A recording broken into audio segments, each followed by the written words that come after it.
Plasma. It's a mad rush. People are made to run from pillar to post to look for compatible plasma.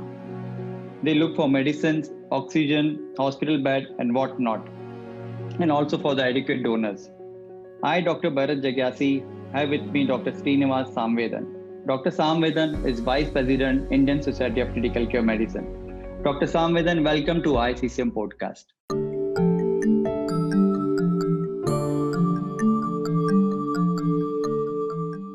Thank you, Bharat, and thank you for having me on this podcast and on a topic appropriately chosen in the current context of the second wave, where everybody is anxious and running about that magic bullet which you spoke about, convalescent plasma.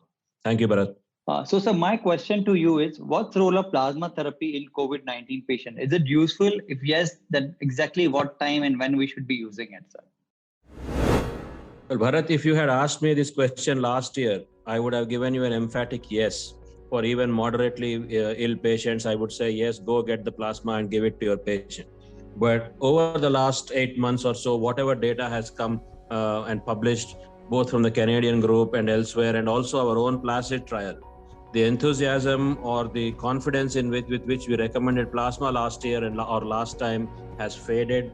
And now we are considering whether it's actually, is it necessary to prescribe this as a standard part of a prescription.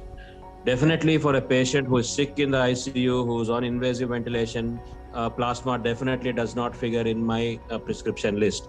But the milder patient who's only on oxygen or maybe just come into the hospital for a persistent febrile illness for antiviral therapy, definitely I would think about using it. But again, I would emphasize that it's not a magic bullet for the management of COVID-19.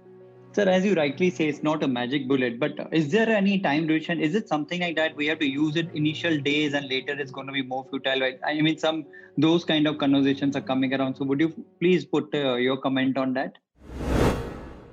See, the negative results for convalescent plasma in COVID have come from studies which have included a heterogeneous cohort of patients, and good number of this cohort has included sick patients. So quite justifiably, the results were negative. So, but if you consider the patient who is in his first week of illness, has not responded to conventional conservative therapy, has got hospitalized for antiviral therapy and is on the beginning of his oxygen therapy, such a patient may still be considered for convalescent plasma therapy, because the data seems to suggest that the progression of these patients' oxygen requirement to higher devices or higher ranges of oxygen delivery may be aborted with the use of appropriately chosen convalescent plasma. So that's probably the only subset of patients in whom I will be willing to consider to put pen on paper in the prescription for convalescent plasma. So what you mean to say, if I have to compile, sir, in the initial phase of the disease, when it's just the starting phase of the disease, is going to be useful. If I tend to use in the later stage of the disease, when the patient is already on the non-invasive ventilation or maybe the invasive ventilation, is going to be more futile. Am I right, sir?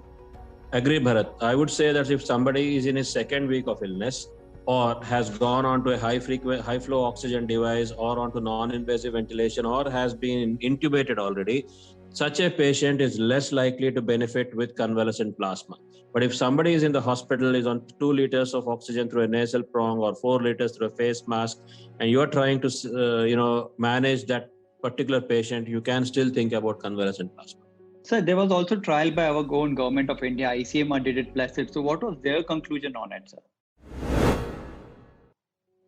Their conclusion also was something similar. Their recommendation at the end of the analysis of the trial seemed to suggest that within the first 7 days, if your patient is requiring hospitalization for management of mild COVID disease, then probably there is a place for convalescent plasma. Beyond this, there may not be a benefit with the use of convalescent plasma. Okay, so thanks for clarifying this doubt. So now I understand is useful only used within the first 7 days of the disease. Later on, it could be more harmful. And this is why the many studies are negative, because they studied in a critical patient. Thanks for being with us. It's always lovely speaking to you, sir. Thank you for being with ICCM podcast. Bharat. Thank you, Bharat. Thank you for having me on this podcast. Have a good day.